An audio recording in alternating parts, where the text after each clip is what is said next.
Bonjour à tous. Alors déjà, je vous remercie pour votre présence et puis pour l'accueil qu'on a eu. Je pense que Maxime se joindra facilement à moi pour vous dire merci pour cet accueil, pour cette semaine qui arrive bientôt à son terme. Ça a été vraiment un plaisir d'être parmi vous. Et puis c'est aussi un plaisir de voir beaucoup de femmes dans la recherche. C'est très rare. Donc voilà. Donc je vais vous parler des éléments transposables. C'est vraiment étonnant parce que je travaille dessus depuis un petit bout de temps. J'ai commencé avec ma thèse, ma avant-thèse. Et sur leur impact sur la structure et l'évolution des génomes. Donc, je vais vous donner un peu une vue globale de mes projets de recherche.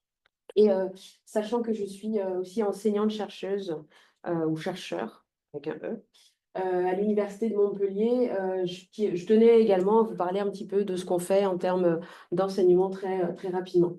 Donc, bah, il est on va dire, de se présenter. Donc, rapidement, donc mon premier contact avec la bioinformatique, mais ça a été dans les années 2000 avec les premières conférences. C'est d'ailleurs durant les Jobim que j'ai pu rencontrer David. Et un petit peu par hasard, donc j'ai fait une licence en biologie, un petit peu par hasard, je me suis intéressée à la bioinformatique. Et grâce à certains enseignants qui m'ont donné cette curiosité, je me suis lancée dans cette aventure. Alors, ce n'était pas forcément évident parce que il n'y avait pas encore de formation de bioinfo. Donc, c'était un réel challenge. Mais bon, j'étais très motivée et ma motivation surtout, c'était de voir comment utiliser l'outil informatique pour analyser un type d'éléments des génomes qu'on appelle les éléments transposables. Et j'avais une autre motivation, vous allez comprendre pourquoi je suis contente que vous soyez autant de femmes, parce que j'avais mon modèle qui s'appelait Barbara, qui s'appelle Barbara McClintock, qui est une chercheuse qui a découvert des éléments transposables. Et ça a été très compliqué pour elle dans un premier temps, puisqu'elle elle faisait surtout de l'observation du maïs et elle a observé au niveau des graines de maïs différentes variations de couleurs, des variations qui étaient très rapides. Et donc, en les observant au cours du temps, elle a proposé la présence d'éléments transposables, d'éléments sauteurs ou d'éléments qui évoluent rapidement dans le génome. Et ce qui s'est passé, c'est que ces propositions, ces idées ont été immédiatement critiquées par la communauté masculine de l'époque. Donc, vous imaginez bien qu'à l'époque, il y avait nettement moins de femmes que maintenant. Mais malgré ça, elle a tenu bon. Et 40 ans plus tard, après sa découverte, elle a eu le prix Nobel. C'est, on va dire, un bel exemple. Alors, qu'est-ce que les éléments transposables? Donc, les éléments transposables, ce sont des éléments mobiles des génomes. Alors, on a également parlé et Barbara McClintock les a présentés comme des éléments contrôle. Pourquoi? Puisque ces éléments ont été soupçonnés comme acteurs de régulation de l'expression de gènes. Et en fait, ce qu'elle observait et ce qu'elle a proposé, c'était que les grains de maïs, donc, qui sont à l'origine plutôt d'une couleur violette foncée, euh, subissent un changement de couleur dû à des insertions d'éléments transposables. Et lorsque ces insertions d'éléments transposables, donc ici les AC et DS, varient, on peut s'attendre à d'autres types de mutations, donc à une sorte de variation de la couleur des grains de maïs. Alors, ce qu'il faut savoir sur les éléments transposables, donc ce sont des éléments mobiles, donc on va dire, des éléments sauteurs qu'on retrouve dans les génomes, qui sont très dispersés. Donc, en comparaison avec des séquences satellites ou des duplications en tandem, c'est des séquences qu'on retrouve de manière dispersée le long des génomes. Une copie d'éléments transposables ou une famille d'éléments transposables peut être présente en des milliers, voire des millions de copies. Donc là, je vous ai présenté l'exemple d'un élément qui s'appelle ALU, qui est présent chez l'homme en 1,2 million de copies. Et il existe une très grande diversité d'éléments transposables. À l'heure actuelle, on a plus de 8000 familles et sous-familles d'éléments transposables qui ont été identifiés. Ce qu'il faut savoir, c'est que ces éléments transposables, comme d'autres éléments répétés, mais surtout ces éléments-là, ont la particularité d'avoir aussi une diversité en termes de mécanismes et en termes de séquences, et en termes, bien évidemment, de longueur. Donc, plusieurs collègues ont proposé il y a quelques années une classification donc, basé sur, en premier, le mécanisme. Donc, on a les éléments de classe 2, qui sont des éléments dits à transposons, donc des éléments ADN à transposons, qui sont des éléments qui vont se mobiliser dans le génome via un mécanisme de couper-coller. le petit jeu de mots, là c'est pour les guides, CTRL X, CTRL V. On se comprend. Ensuite, vous avez un deuxième type, une deuxième grande classe d'éléments transposables qui sont les classes 1 ou également appelés les rétro-éléments, ALTR, pas, mais les rétro-éléments. Et ces éléments ont la particularité de passer dans leur mécanisme par un intermédiaire ARN. C'est-à-dire qu'une copie d'éléments transposables ADN va être transcrite, puis c'est l'ARN qui va ensuite aller s'insérer dans le génome. Donc, on parle d'un mécanisme CTRL-C, CTRL-V. D'accord ? Au sein de ces différentes classes, ce qui est intéressant, ce qui est complexe, on va dire, c'est qu'il y a également ensuite des superfamilles et ensuite des familles. Donc, ne serait-ce que pour les classes 2 et les classes 1, ce que vous pouvez déjà retenir, c'est qu'on a des éléments qui vont, pour les classes 2, contenir une transposase, donc qui va coder pour la protéine qui, justement, va permettre l'excision de ce type d'éléments. Mais on a également des éléments appelés non autonomes ou éléments mites, qui sont les éléments pour lesquels la transposase a été délétée. Et donc, ces éléments autonomes, non autonomes, vont utiliser la machinerie des éléments autonomes pour se mobiliser dans le génome. En ce qui concerne les éléments de classe 1, on a les éléments rétro-éléments ALTR, donc qui contiennent des longues terminales repeat aux bornes de leur séquence et avec différents domaines. Ce qui est intéressant avec les LTR, c'est qu'il y a beaucoup de similarités avec les virus. Donc souvent, vous entendrez parler de rétrovirus ou de rétro-éléments, car il y a des similarités en termes de structure. Et on a également des éléments, des rétro-éléments sans LTR, qui, eux, vont être composés surtout d'une queue polia, d'un stretch de A, qui va leur permettre leur mobilité et un mécanisme encore spécifique. Et dans ces éléments non LTR, donc rétrotransmission non LTR, on retrouve encore une fois des éléments non autonomes qui vont utiliser la machinerie des éléments autonomes. Donc là, c'est la classification assez simple. Si on rentre dans plus de détails, puisque je vous ai dit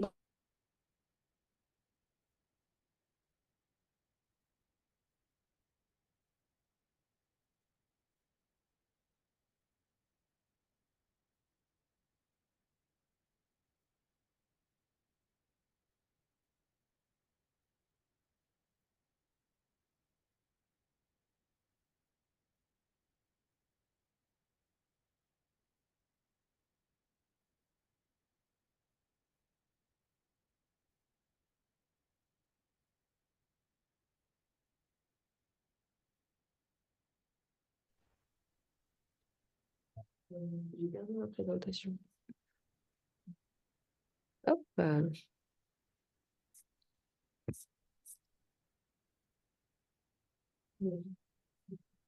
C'est bon? Voilà, donc l'idée, c'est de montrer à quel point ces éléments sont complexes. Ce qui est d'autant plus intéressant, c'est que ces éléments sont présents, sont ubiquitaires, puisqu'ils sont présents dans pratiquement toutes les espèces séquencées à ce jour. C'est-à-dire que ce soit chez des abeilles, chez Arabidopsis thaliana, donc l'arabelle donc une plante, Drosophila melanogaster, chez l'homme et voire chez le maïs, on retrouve des éléments transposables. La densité en éléments transposables, donc la proportion d'éléments transposables, par contre, varie énormément entre les espèces.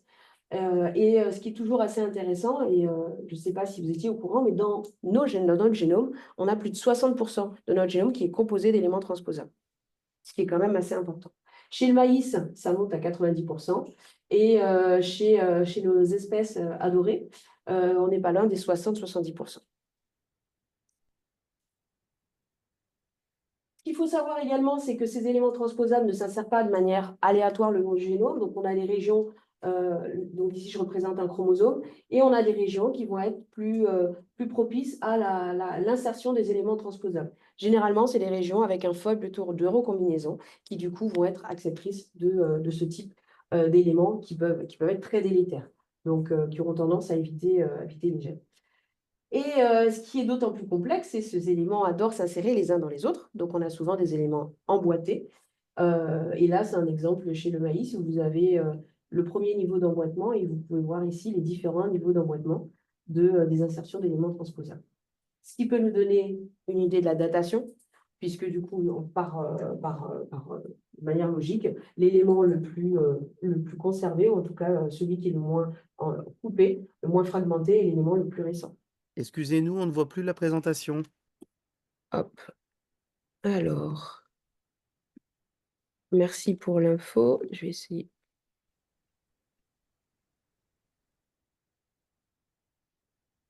Alors, Zoom veut mettre à jour. Non.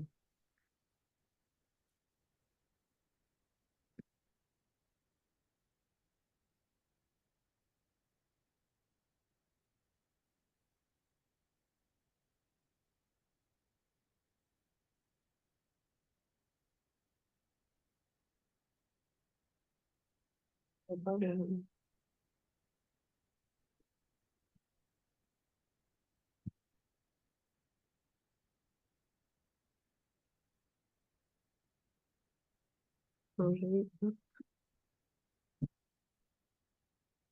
étendre l'affichage.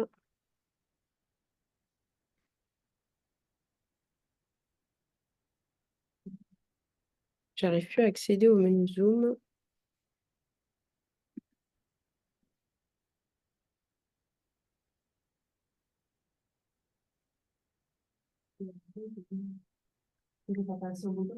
Ouais.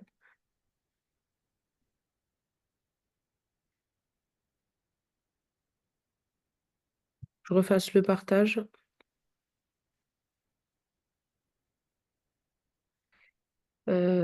Alors, partager l'écran.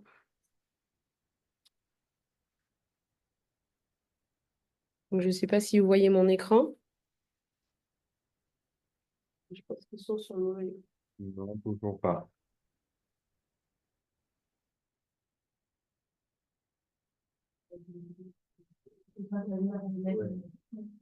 La galerie au fait de La quatrième, voilà, c'est en bas.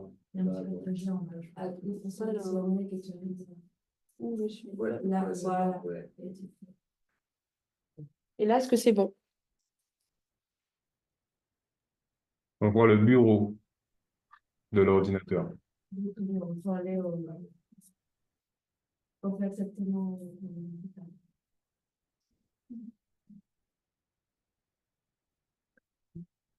Desktop numéro 2. Voilà. Est-ce que là, c'est bon? Oui, c'est bon. Merci.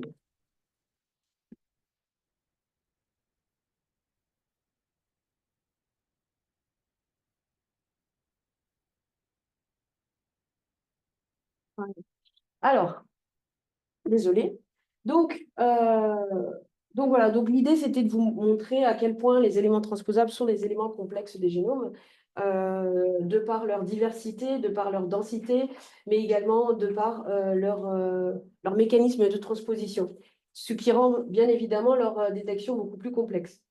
Alors, ce qu'il faut savoir en termes de dynamique, donc quand on parle de dynamique, si on s'intéresse à comment ces éléments transposables évoluent dans le génome, comment ils s'insèrent, à quelle rapidité ils s'insèrent, quel est le taux du coup d'insertion, mais également de délétion.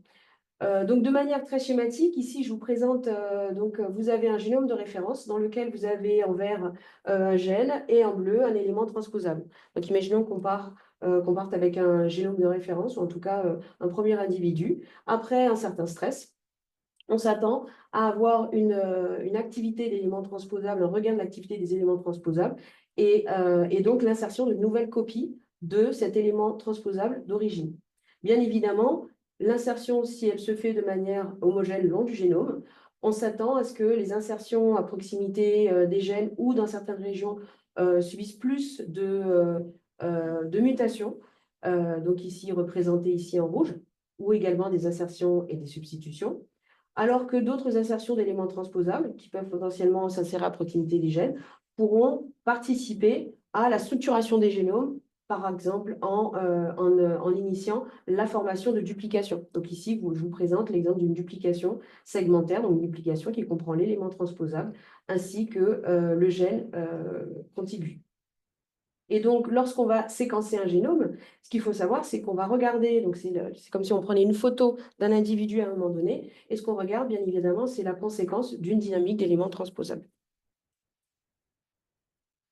Et ce qui m'intéresse, c'est de comprendre un petit peu comment ces éléments transposables, du coup, comment on peut expliquer la structure qu'on observe à un temps donné T. Ces éléments transposables, de par leurs caractéristiques de répétition, peuvent avoir différents types d'impacts. Des impacts au niveau de la structure. Donc, lorsque vous avez plusieurs copies d'éléments transposables, ici représentés par les flèches en noir, on peut s'attendre à voir différents types de recombinaisons, de réarrangements, tels que des inversions, des duplications, comme je vous en ai parlé tout à l'heure. Ils peuvent également s'insérer à proximité des gènes, dans les régions cis ou trans des gènes, mais également au niveau des exons ou des introns, et ainsi induire un ensemble de variations d'expression de certains gènes. Ici, je vous montre des exemples qui ont été déjà connus et bien étudiés en laboratoire. Donc, vous avez l'interruption cassure d'un gène chez le petit pois, l'insertion d'un élément transposable au niveau du promoteur qui va induire une différence de régulation qui va s'observer par un changement de couleur. Ici, c'est au niveau des oranges. Et vous avez également ici la production de nouveaux transcrits chez les souris qui va induire aussi un gradient de couleur. Ou encore, et là j'en parlerai peut-être à la fin si j'ai le temps, des effets aussi épigénétiques qui sont dus à de la méthylation, puisqu'on sait que les éléments transposables et la méthylation sont fortement liés. Alors, deux autres exemples qui me semblent intéressants, c'est les exemples concrets de duplication ici chez la drosophile, donc des duplications du gène Tchekhov-1, qui est du coup dans un individu, donc on a deux copies de ce gène Tchekhov, Tchekhov-1 et Tchekhov-2. Et donc, au niveau de l'ancêtre, qui n'est pas résistant, on a observé chez d'autres individus, après insertion d'un élément transposable de type DOC, on a observé un phénotype de résistance. Lorsque cet élément transposable est dupliqué, donc du coup il s'insère dans le gène Tchekhov-1, on observe une augmentation de la résistance.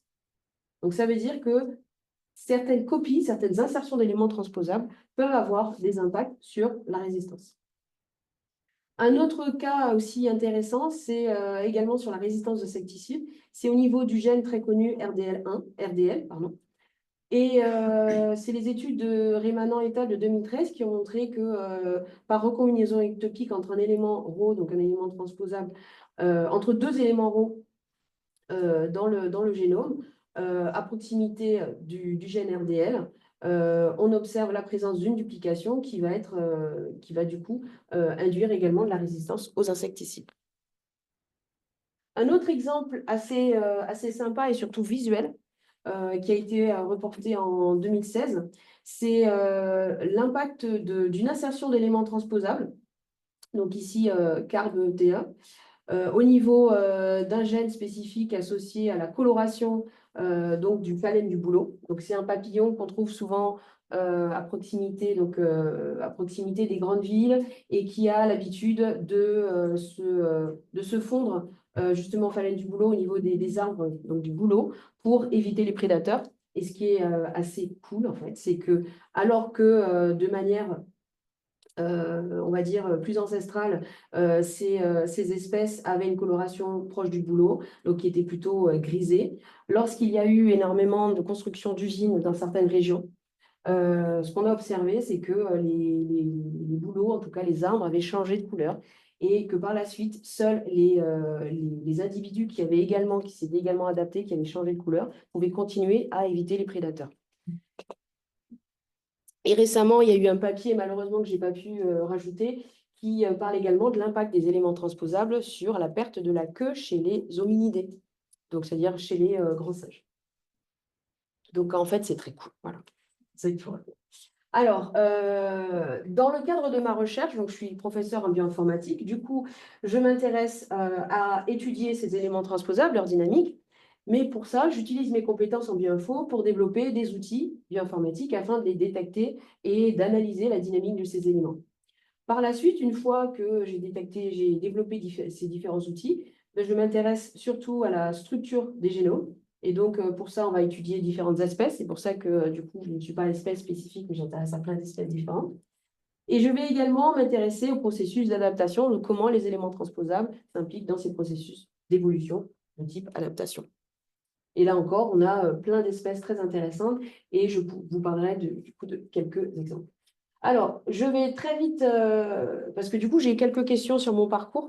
Donc, je vais très vite parler de mon parcours, juste pour replacer un petit peu les choses. Donc, après avoir fait une thèse en génomique à Paris, où j'ai travaillé sur l'impact des éléments transposables sur les duplications, la formation des duplications du coup segmentaires chez la drosophile, j'ai poursuivi par un postdoc en génomique des populations. Donc, en fait, j'ai changé d'échelle.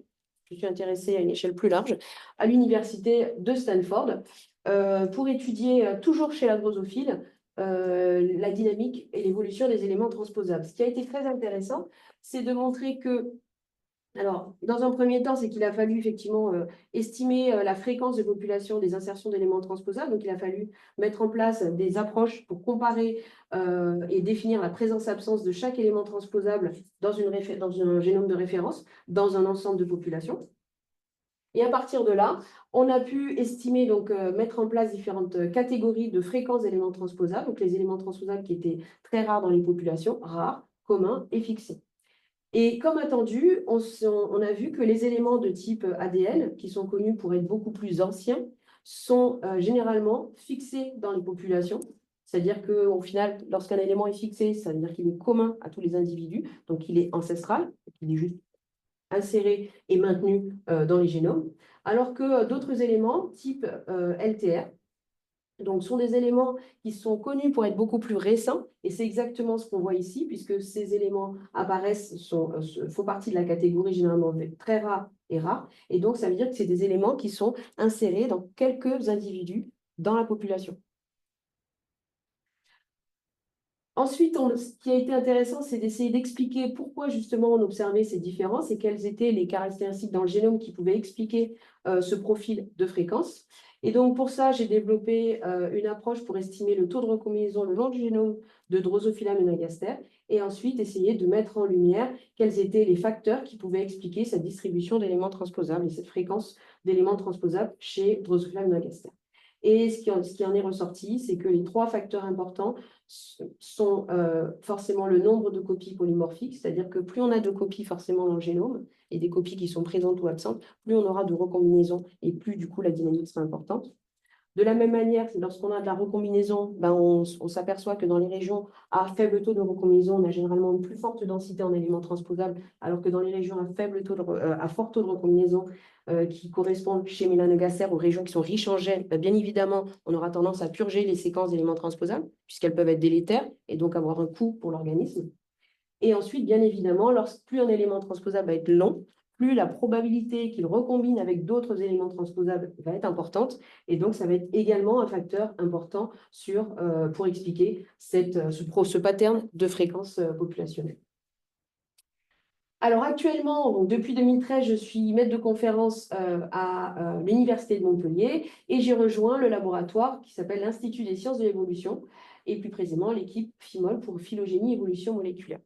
Et dans cette équipe, je m'intéresse toujours aux éléments transposables, je n'ai rien lâché, et donc à leur structure et l'évolution dans les génomes. Ma petite particularité, c'est, étant donné que je suis bioinformaticienne, je suis rattachée pour mon enseignement au département d'informatique. Mais je crois que pour David, c'est à peu près la même chose. Donc, on va continuer à discuter là-dessus. Mais j'enseigne dans d'autres départements de biologie, écologie, mécanisme du vivant, et même si majoritairement, c'est dans le département d'informatique. Alors, juste une petite aparté, c'est qu'au niveau des enseignements, il me tient à cœur de rapprocher l'enseignement et la recherche. Et donc, du coup, j'ai été responsable du master de bioinformatique de Montpellier et j'ai eu la chance de pouvoir animer ce master en proposant aux étudiants on va dire deux innovations. La première, c'est l'organisation d'une manifestation scientifique. Donc, c'est les étudiants de master qui l'organisent, qu'on appelle les Montpellier Omics Day. Et vous allez voir pourquoi je vous en parle plus tard, parce que forcément, les données omiques, NGS, et quand ça, évoluent très, très vite. Et en fait, en termes d'enseignement, on se retrouve très rapidement obsolète. Donc, du coup, on a proposé aux étudiants d'organiser cette conférence. Se tient depuis 2012. Et de manière très intéressante, cette conférence attire plus de 200 participants par an depuis 2017. Et dans le public, on a aussi bien des étudiants, des chercheurs en biologie, en informatique, puisque du coup, la conférence est accessible à tous. Une deuxième particularité de la formation de Montpellier, c'est le projet pédagogique que j'appelle BIP, pour Bioinformatique Learning Lab. C'est un projet d'innovation pédagogique, justement, qui fait suite un peu à cette conférence OMIX, puisqu'on s'est rendu compte très rapidement que les étudiants n'étaient pas forcément au fait de ces nouvelles technologies. Et avoir la version théorique, c'est très bien. Mais avoir la version pratique, c'est mieux. Donc, on a monté un projet d'innovation pédagogique dans lequel on propose à des étudiants du master de bioinformatique et du master de microbiologie de travailler ensemble sur un vrai projet de recherche et d'aller du séquençage, de la collection de données, l'extraction d'ADN, séquençage et analyse de données, et le faire en groupe.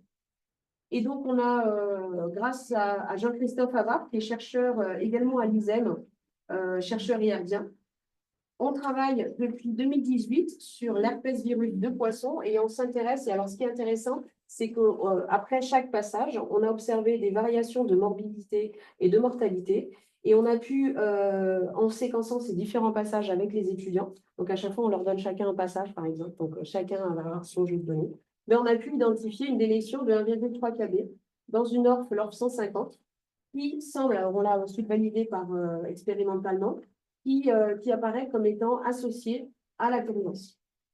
Donc ça, c'est le type du coup de projet qu'on fait en ce moment avec les étudiants et ça leur permet de travailler sur les dernières technologies de séquençage aussi et donc d'être plus facilement, on va dire, employables par la suite.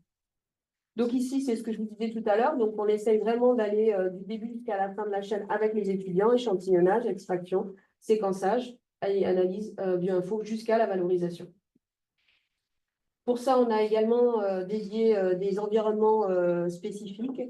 Donc ici, vous voyez une salle informatique où dans cette salle, qui était à l'origine neutre, on a continué à décorer la salle et les étudiants participent également à décorer chaque carré du plafond chaque année pour justement rajouter un petit peu leur empreinte.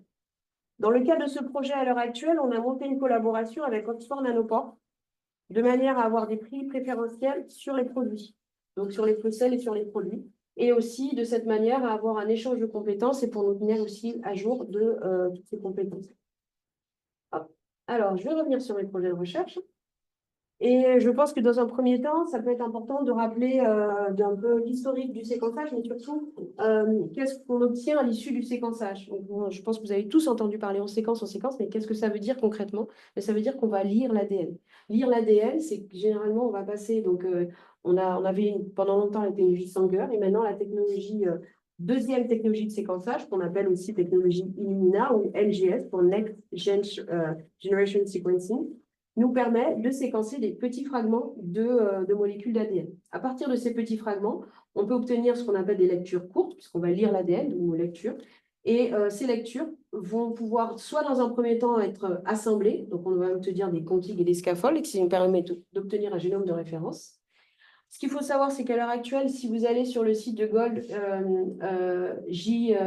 jgi.de.gouv, vous allez avoir toute la liste des génomes qui ont été assemblés à ce jour.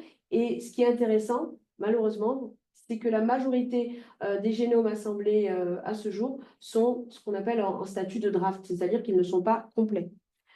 Beaucoup de chercheurs travaillent actuellement à générer des génomes complets qu'on appelle également le génome T2T, donc ça veut dire télomère, du télomère jusqu'au télomère, donc aux deux extrémités du génome. Donc voilà, donc le challenge, même pour notre projet, est assez ambitieux puisque du coup, l'idéal pour nous, ça serait d'arriver justement à avoir des génomes de qualité T2T. Une fois qu'on a notre génome de référence, un autre type d'analyse qui est possible à partir de ces génomes de séquençage, c'est faire du mapping, c'est-à-dire repositionner les données, les lectures qu'on a obtenues, lectures courtes, sur un génome de référence. Et à partir de là, identifier les différences, les variations. En ce qui concerne les éléments transposables, ce qui nous intéresse, comme je l'ai dit tout à l'heure, c'est pour un génome de référence donné, ça va être d'identifier à la fois les nouvelles insertions d'éléments transposables, donc celles qui ne sont pas présentes dans la référence, mais également identifier celles qui sont présentes dans la référence et présentes dans tous les individus de ma population ou de mon échantillon, mais également celles qui vont être polymorphiques, donc qui vont être présentes ou absentes dans ma population. Et à partir de ça, l'idée, c'est de pouvoir estimer la fréquence individuelle des insertions d'éléments transposables au niveau des populations. Pour ce faire, j'ai développé un outil qui s'appelle TILEX, qui justement prend en compte l'information des RIB et sans rentrer trop dans l'aspect bioinfo, ce qu'il faut garder en tête, c'est que l'idée et le principe de l'outil a été de travailler sur les régions flanquantes des éléments transposables. Par exemple, ici, lorsque vous avez un élément qui est présent dans mon génome de référence et donc présent dans mon individu que je séquence, je vais pouvoir remapper ces paires de rides. Donc, les deux paires appartiennent au même fragment, c'est les deux extrémités d'un fragment donné. Je vais pouvoir les réaligner sur mon génome de référence. Et si j'ai un ride qui match, qui s'apparente à l'extérieur, à la région flanquante de l'élément transposable, et le ride, donc ici en rouge, qui correspond à une séquence d'éléments transposables à l'intérieur, je vais pouvoir repositionner et définir que l'élément est bien présent. Par contre, si l'élément que je séquence, donc ici j'ai un génome de référence, je vais séquencer ces rides et je vais les mapper sur ce génome de référence, sachant que cet élément transposable n'était pas présent dans mon génome donné, bien évidemment, je vais avoir des mappings, des alignements de part et d'autre de l'élément transposable dans les régions flanquantes. Et donc, je vais observer ce qu'on appelle des split reads, donc des rides qui vont être coupés. En ce qui concerne un élément transposable qui est absent du génome de référence, mais qui est présent dans le génome que je vais séquencer, l'ensemble de rides ici, pour cet ensemble de rides, je n'aurai que seuls les rides correspondant aux régions flanquantes vont pouvoir s'aligner sur le génome, alors que les rides de l'élément transposable n'étant pas présents, ces rides ne pourront pas s'aligner. Donc, ici encore, on va énormément se reposer, en tout cas mettre énormément de poids sur l'algorithme, sur les rides qui vont mapper sur le génome de référence. Alors, cet outil TILEX a été développé par plusieurs étudiants, Mathieu et Maïté, il a été développé en collaboration avec Dimitri Petrov à Stanford et Josefa González. À partir de ces données, donc on s'est dans un premier temps focalisé sur les éléments de référence et non pas les de novo. On a pu aller un peu plus loin au niveau de l'analyse et proposer un pipeline SnakeMake qui va également, à partir de la détection, procéder à l'analyse beaucoup plus fine des insertions d'éléments transposables.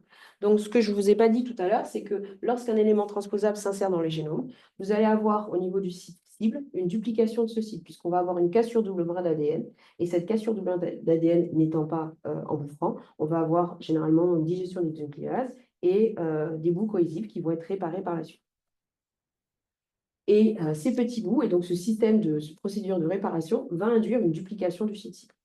Okay, donc, on appelle cette duplication du site cible les TSD pour Target Site Duplication.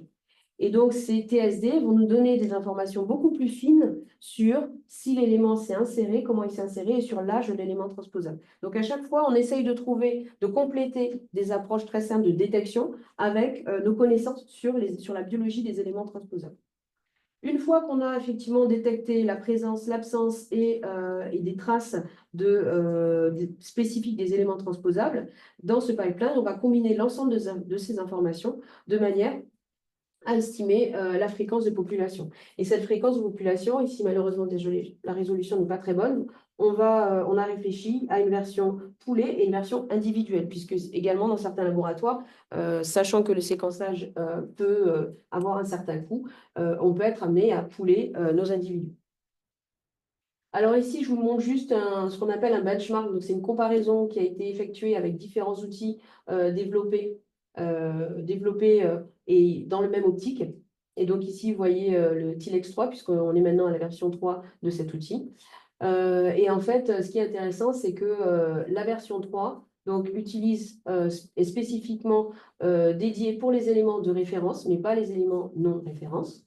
Par contre, elle permet de détecter les éléments qui sont polymorphiques, donc présents et absents. Elle permet de classer les éléments de tout type d'éléments. Donc, elle n'est pas spécifique à certains éléments transposables, comme par exemple l'outil MET ou STEC ici, ou le RT Relocate-INI. Elle permet également de fonctionner sur des données poolées et on a la détection des target site duplication. Et d'ailleurs, c'est une caractéristique qui est spécifique à TILEX 3. En termes de véracité de l'outil, on a pu tester cet outil chez différents organismes, bien évidemment chez Drosophila melanogaster, la mouche du vinaigre, mais également chez l'humain et chez le riz, de manière à avoir une vue globale et plus pertinente des capacités de l'outil. Et en termes de sensitivité et spécificité, on voit que chez la drosophile, bien évidemment, on a un taux très élevé puisque c'est ce qui nous a permis de calibrer un petit peu le pipeline. Mais on voit que chez l'humain et chez le riz, on a également des valeurs qui sont supérieures ou très proches à 90%. Donc, ce pipeline a été utilisé sur des lectures courtes, mais bien évidemment, on s'intéresse également à la partie de novo. Donc, pour la partie de novo, on a développé un pipeline plus récemment qui va identifier l'ensemble de ce qu'on appelle ces évidences de présence de l'élément transposable.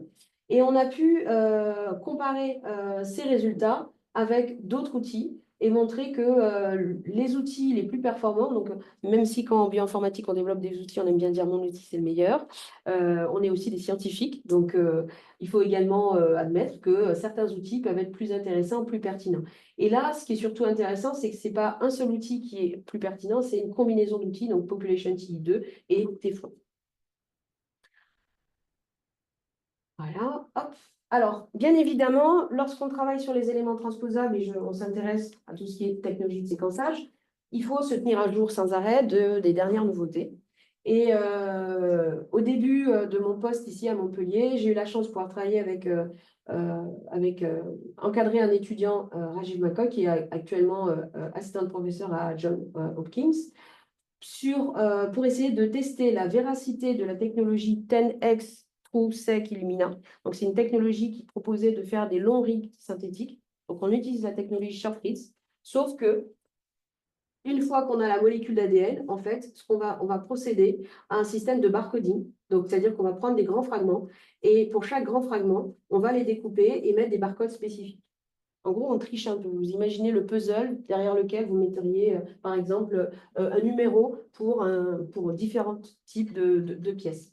Donc, on sait à peu près comment les éléments, comment les reads sont censés se réagencer après. Du coup, on va faire un séquençage classique Illumina, donc short reads, avec cet ADN poulet barcodé. Et ensuite, au niveau de l'assemblage, on va pouvoir assembler localement chacun des fragments, donc chacun des reads, avec les autres reads appartenant au même fragment. Donc, on a pu tester cette technologie et montrer bien évidemment qu'avec une technologie long read, donc c'est ça le message ici, c'est que bien évidemment, on pourra détecter beaucoup plus d'insertion d'éléments transposables, en tout cas des éléments transposables qu'on ne pouvait pas détecter avant. Alors maintenant, je vais vous parler plus de ce qui concerne l'impact des éléments transposables et en dynamique sur l'adaptation des organismes. Et du coup, comment est-ce qu'on a utilisé ces différents outils présentés préalablement? Donc, dans un premier temps, on s'est intéressé à étudier l'adaptation au changement climatique chez Drosophila melanogaster et l'impact des éléments transposables dans ce jeu de population. Donc, on avait 91 populations collectées principalement en Europe et en Amérique de l'Est. Et à partir de l'ensemble de ces données, on a pu détecter 300 insertions d'éléments transposables qui étaient présentes avec une forte fréquence dans les populations hors Afrique, puisqu'on avait aussi du coup des populations africaines pour avoir justement, sachant que Drosophila melanogaster est d'origine africaine, pour avoir du coup une normalisation du signal, et montrer ensuite des traces, des signatures de pression de sélection dans certaines régions, en tout cas pour ces 300 insertions d'éléments transposables. À partir de là, on a pu travailler sur faire du Go-enrichment pour regarder quels étaient les gènes impactés par ces insertions d'éléments transposables. Et de manière très intéressante, on a vu qu'on avait énormément de gènes de perception sensorielle, de réponse aux stimuli, de comportement associés à des récepteurs olfactifs, de développement nerveux et développement morphologique. Actuellement, ma collaboratrice, donc Josefa González, travaille sur ces 300 insertions d'éléments transposables pour les tester de manière beaucoup plus expérimentale et montrer leur association claire dans les processus d'adaptation chez Drosophila melanogaster. Je me suis également intéressée à un autre phénomène qui est, donc quand on parle de dynamique, je vous ai parlé tout à l'heure, on a ces insertions d'éléments transposables, mais bien évidemment, on a ces systèmes de répression. Donc, il faut, à un moment donné, pour un génome, ces insertions peuvent être coûteuses. Donc, il y a des mises en place de différents mécanismes de silencing de l'activité des éléments transposables. Et donc, parmi un système de silencing des éléments transposables, on a ce qu'on appelle les petits ARN. Et donc, chez la drosophile, ces petits ARN sont connus pour réprimer l'activité des éléments transposables. À l'IGH, donc à Montpellier, Séverine Chambéron a développé un outil qui permet de casser de perturber le cycle, qui permet de générer des petits ARN c'est un complexe protéine qui s'appelle le complexe Piwi. Et donc, ce qu'elle a proposé, et ce qu'on a proposé ensemble, c'est de se dire, mais si au final, on casse et on perturbe cette génération de petits ARN, on s'attend à avoir une augmentation de l'activité des éléments transposables. Et on pourra du coup suivre l'activité des éléments transposables, puisque l'idée, c'est d'aller de plus en plus dans la finesse du processus. Donc ici, je vous montre simplement le Piwi down, donc le contrôle, qui montre bien effectivement qu'on a une réduction de fertilité, et on voit bien ici au niveau des ovaires l'effet du Piwi down. Et ce à quoi on s'attend, c'est que si effectivement il n'y a plus d'activité des éléments transposables, donc s'il n'y a plus de Piwi, par contre, voilà, donc si on casse ce système-là, on n'aura plus de petits ARN qui habituellement allaient justement permettre, ça parie aux éléments transposables pour les silencer, les réprimer.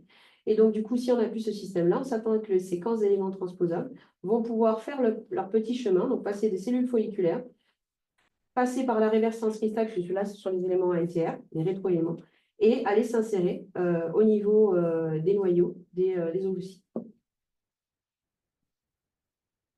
Pour tester ce processus, puisque du coup, il va prendre quand même un certain temps, on s'attend à avoir des résultats au bout de certaines générations. En tout cas, c'était la question qu'on avait au départ. Est-ce qu'à la première génération, on va avoir un effet ou pas?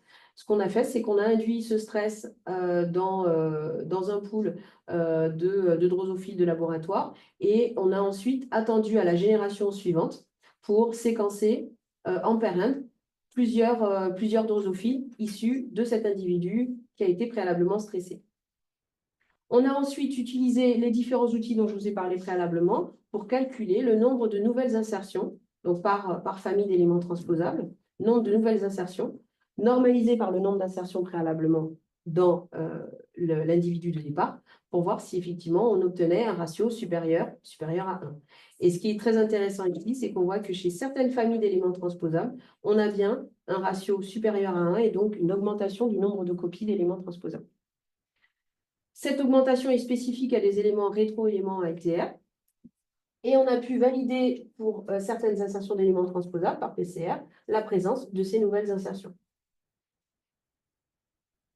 On a ensuite voulu regarder si ce mécanisme se continuait au cours du temps et au bout de combien de temps, au bout de combien de générations. Et pour ça, on a continué à induire ce stress. Donc ici, on a fait, alors je ne sais pas si vous allez le voir très bien, mais en fait, ici, c'est une image fiche où vous voyez ici donc les chromosomes de Drosophila melanogaster. Et ici, ce que vous avez entouré en rouge, c'est une insertion ZAM d'éléments transposables.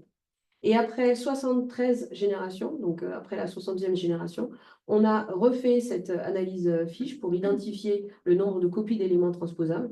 Et on voit bien qu'on a énormément alors ici, je ne sais pas si vous le verrez, mais énormément de petits points clairs qui correspondent à toutes les nouvelles copies, toutes les nouvelles insertions d'éléments transposables.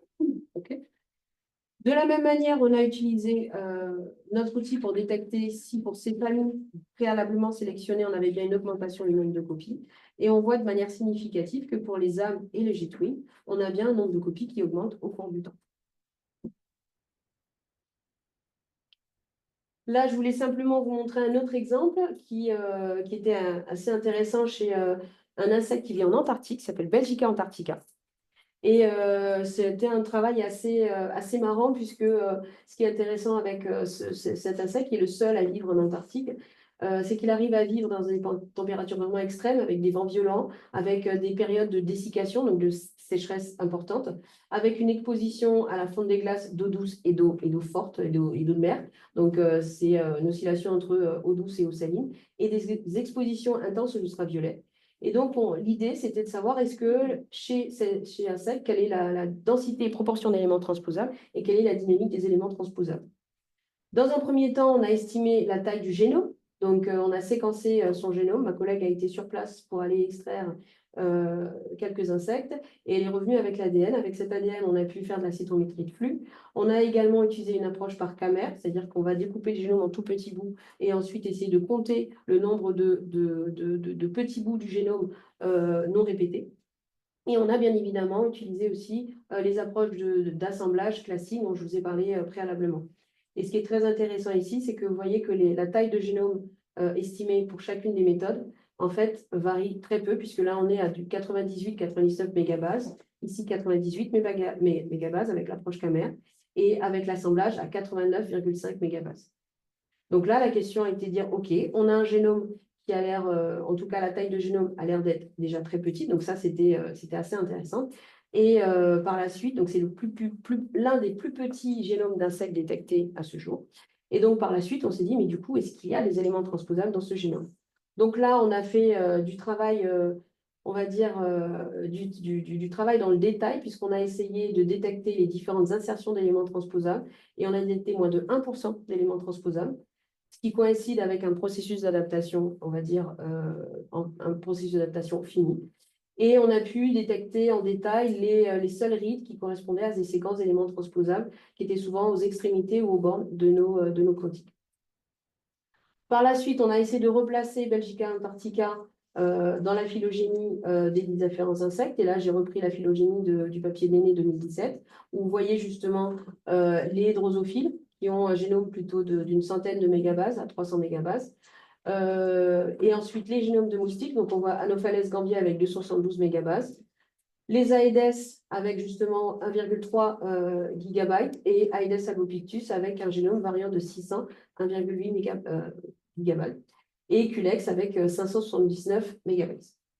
Donc, la proposition qui a été faite ici, en comparant justement les différents gènes, les différentes annotations entre ces génomes et le génome de Belgica antarctica, a été de dire que ce génome est un génome ancestral, en tout cas au génome de moustiques, et que l'activité des éléments transposables a eu lieu dans l'embranchement à partir de l'embranchement entre Belgica antarctica et les moustiques.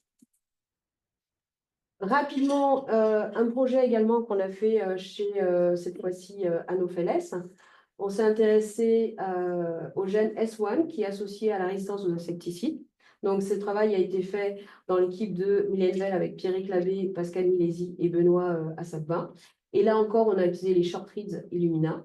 Et ce qui a été intéressant avec ce travail, c'est qu'on a pu simplement, en alignant les rides le long du génome, et à proximité, donc le gène S1 étant localisé ici, plutôt, là, on a pu, dans un premier temps, caractériser la duplication avec laquelle est associé ce gène S1. Donc, c'est une duplication de 200 kb qui se compose de 12 gènes, dont le gène S1. Et ce qui est très intéressant, c'est que les duplications, grâce aux données short reads, donc vous voyez la puissance quand même des données short reads, c'est qu'on a pu voir que ces duplications sont des duplications en tandem, puisqu'on a réussi à retrouver des rides qui permettaient de mapper dans les régions flanquantes. Et on a pu ainsi caractériser la présence et comptabiliser le nombre de duplications dans plein d'individus d'Anopheles gambia. De mon côté, je me suis intéressée plus précisément sur la formation et comment cette duplication s'est mise en place. Et ce qui est très intéressant, c'est que j'ai trouvé un élément transposable Harbinger à la jonction d'éléments transposables. Et en étudiant les processus de sélection, donc j'ai regardé les approches de sélection qui avaient été faites par Whitman et al. 2015.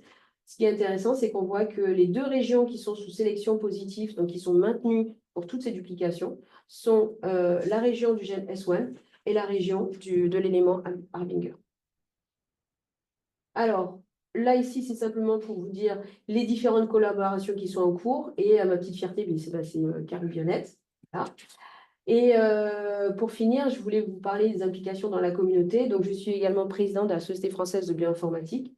Ici, je vous montre un petit peu l'équipe avec laquelle je travaille, qui est une équipe, comme vous pouvez le voir ici, de chercheurs, d'ingénieurs, d'enseignants-chercheurs qui viennent de partout en France et qui sont rattachés à différentes composantes, CNRS, INRAE, INSERM. Et donc, la Société de bioinformatique de France a pour vocation de fédérer la communauté, mais également d'animer cette communauté via l'organisation de conférences et de manifestations. Et donc, tous les ans, on organise la conférence JOBIM, qui est la conférence nationale de bioinformatique. Et une autre fierté, c'est que du coup, le réseau de la Guadeloupe a pu co-organiser les JOBIM il y a 2 ans, 2023. Et donc ça, c'était aussi une grande victoire. Et je vous encourage à appliquer pour les bourses, puisque du coup, également, de manière à prendre en compte la distance et à ne pas oublier les Outre-mer, eh ben, une bourse spécifique pour les Outre-mer a été mise en place, qui est beaucoup plus conséquente que les bourses pour ceux qui sont déjà présents dans l'Hexagone. Et alors, pourquoi je suis contente que vous soyez plein de filles? Parce que du coup, je m'implique énormément dans plein d'activités et pour mettre en avant les femmes de science. Et donc, ça passe par faire des encadrements de stages avec des élèves de troisième pour leur faire découvrir du séquençage ADN. Donc, on séquence par exemple de la banane ou de l'oignon. Ça va être également de participer à des conférences Women in Science, in Ecology, et participer à des tables rondes, mais également participer à d'autres activités de conférences et de formation pour les femmes. Je vous remercie pour votre attention et je remercie mes collaborateurs. Et je vais m'arrêter là, même si j'ai tellement de choses à dire. Merci.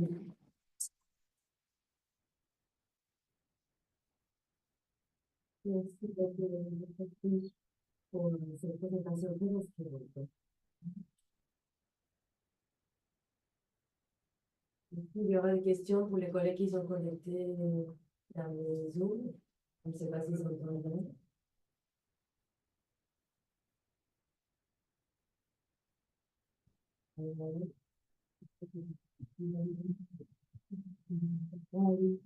Ah, est-ce que vous avez des questions pour les personnes qui sont en ligne?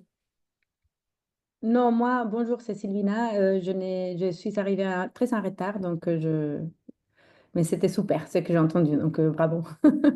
Donc je...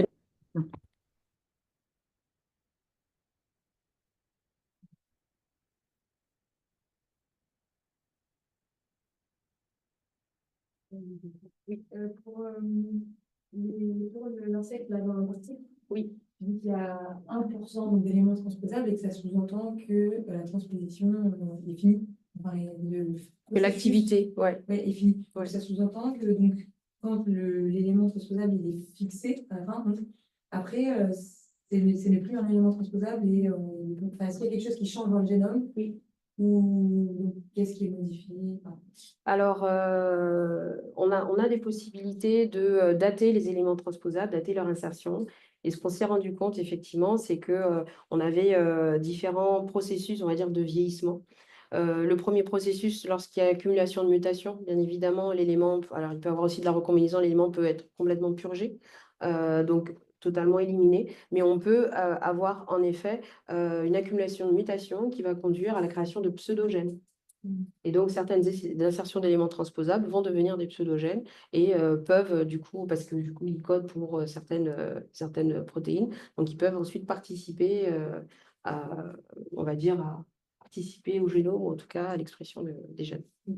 Et pour la première des possibilités, là, lorsqu'ils sont éliminés, donc il n'y a plus rien qui est éliminé, donc il reprend la base ou à un niveau transcrit?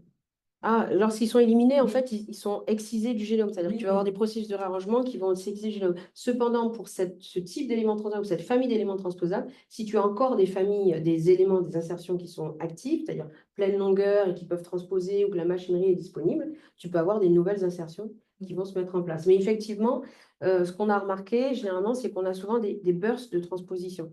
C'est-à-dire qu'après un stress, on va avoir une augmentation d'activité de certaines familles d'éléments transposables. Donc, on a une augmentation du nombre de copies dans le génome. Mais très rapidement, toutes ces copies, elles peuvent être du coup délétères pour l'organisme. Alors, il y a aussi le fait que si on augmente la quantité d'ADN, on va souvent observer, ça veut dire qu'il faut synthétiser plus d'ADN. Donc, synthétiser plus d'ADN, donc il faut plus d'ATP, plus d'énergie, donc c'est coûteux. Et donc, généralement, l'organisme aura tendance à essayer d'éliminer l'ensemble de ces séquences qui sont coûteuses pour l'organisme et qui n'apportent pas forcément on va dire, un aspect positif.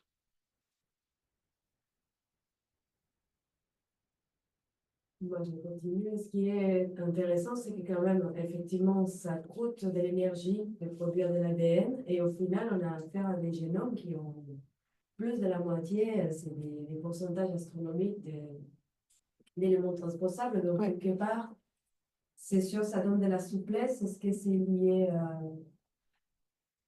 Est-ce que l'environnement, est-ce que le stress, parce qu'au final, il y a une question de stress, mais là, il y a quand même cette antithèse stress versus coût métabolique.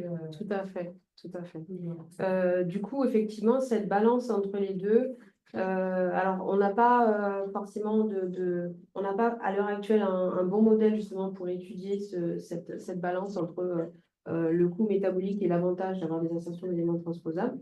Mais l'idée, une hypothèse qui a été émise dans la communauté, c'est de se dire que les éléments transposables, lorsqu'ils vont avoir une très forte activité, ils vont générer de la diversité génétique.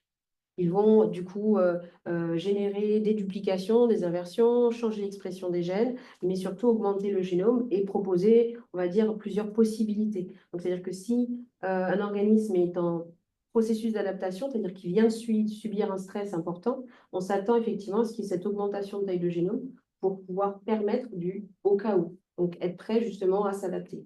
Et lorsque l'organisme est en fin d'adaptation, c'est-à-dire que le stress et l'adaptation a été faite, et différents individus de cette population présentent, ou en tout cas sont à leur maximum en termes d'efficacité, on s'attend plutôt à avoir des génomes beaucoup plus réduits. C'est pour ça que Belgica Antarctica, l'hypothèse qu'on a émise dans le papier, c'est de dire que c'est une espèce qui ne sait plus, qui a fini son adaptation.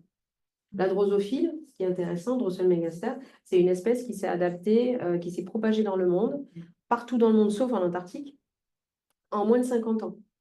Donc, on va dire que à l'échelle évolutive, l'adaptation chez Drosophila megaster est plutôt également vers la fin. Cependant, on détecte quand même des régions avec des pressions de sélection, de la sélection positive et avec des insertions d'éléments transposables qui peuvent être associées à l'adaptation.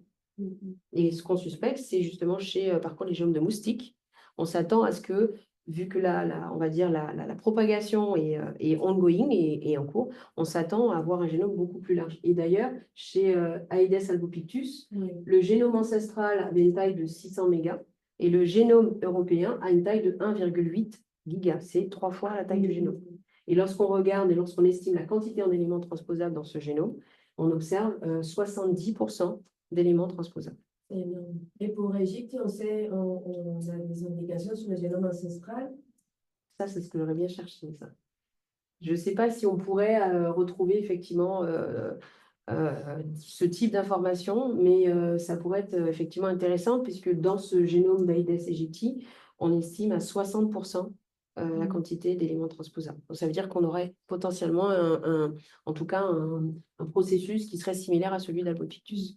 Parce que c'est vrai qu'Albopictus, il a une plus grande plasticité écologique avec la résistance au froid, aussi l'exploit des niches naturelles, mais également artificielles. Et donc, les Égyptiens, maintenant, il est quasiment urbain. On les retrouve, il y a quand même une forme ancestrale en Afrique qui a une niche écologique différente, mais c'est vrai que les Égyptiens sont très urbains. Donc, là, quand je vois, c'est 0,6 des différences entre les 0,5 à peu près des 0,5 gigas d'éléments responsables des différences entre l'Égypte et Albo, me fait penser qu'il n'en a pas perdu au cours des routes, parce que aussi l'histoire de colonisation d'Égypte est plus ancienne, c'est un moustique beaucoup plus ancien. Tout à fait. Qu'Albo. Albo, il a envahi en fait, l'invasion est très récente. Voilà. Par rapport à l'Égypte, l'Égypte, depuis le XVIIe siècle, il est arrivé dans les Amériques. Mais c'est intéressant de regarder avec Formosus aussi. Oui, d'avoir un outgroup. Ouais. C'est Égypti, Formosus. C'est la forme ancestrale d'Afrique d'Égypte. Il faut séquencer Formosus. On va continuer à séquencer. Hein? Il faut aller en Afrique, voilà.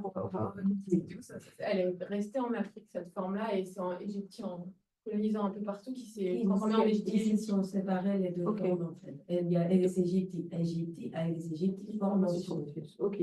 Bah, effectivement, ce qui est intéressant ici, ça serait de pouvoir dater les éléments transposables.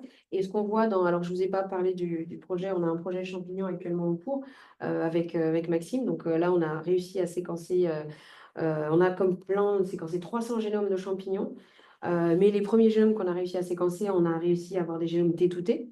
Et ce qu'on voit, c'est qu'on arrive à dater les insertions d'éléments transposables et on voit que les éléments transposables peuvent être de très bons on va dire, marqueurs de la vitesse d'évolution de ces génomes. Et donc, du coup, on a pu effectivement identifier très rapidement les génomes qui étaient un peu plus allogroupes, les différentes lignées, etc.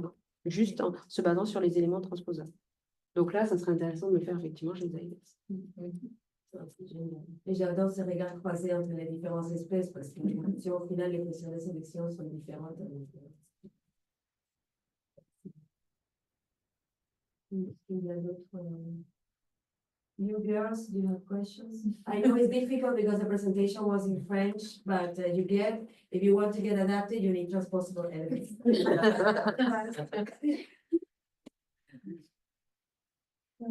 It's fine, it's okay. Thank you. Okay. Pour enfin, l'obtention de génome séquencé, est-ce qu'en plus du séquençage numérique de chantier, il y a d'autres techniques qui sont indiquées pour que, par exemple, si c'est des choses comme ça, ou est-ce que juste d'avoir une référence, ça suffit?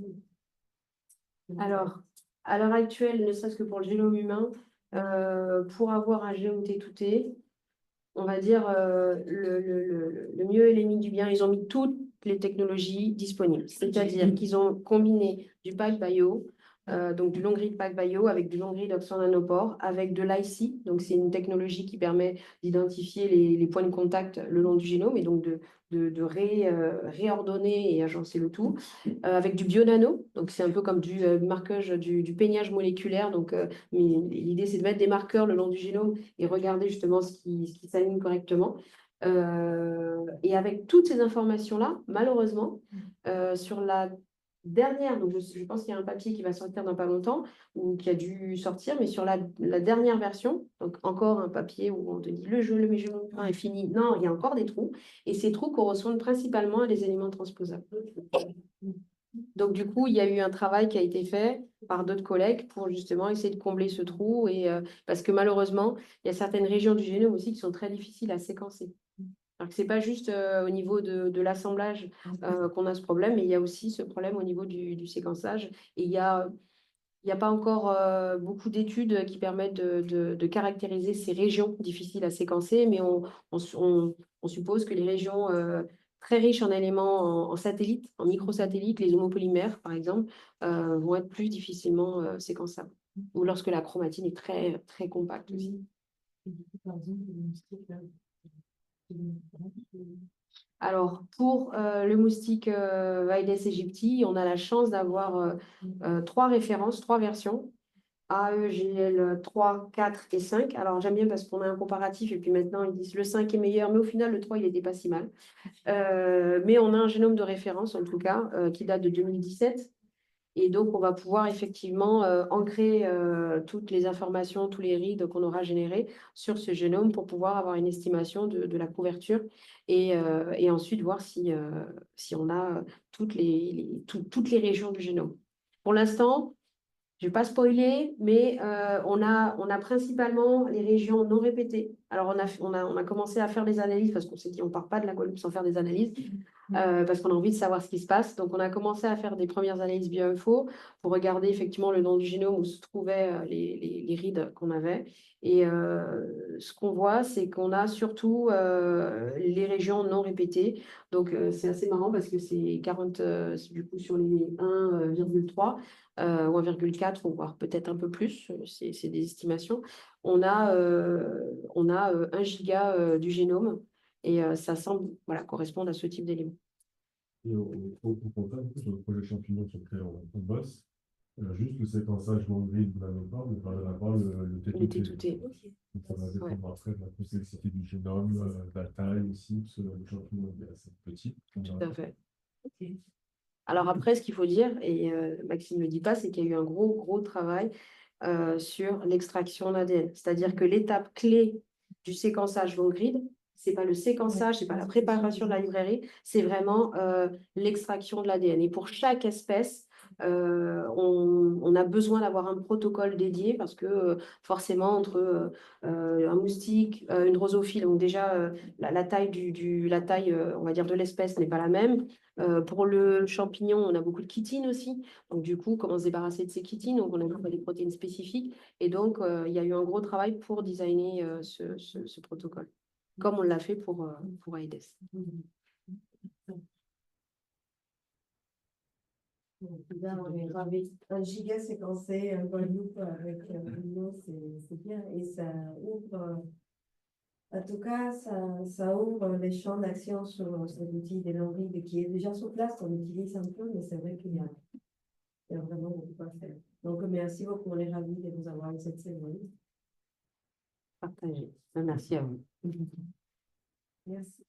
Et merci pour votre présence.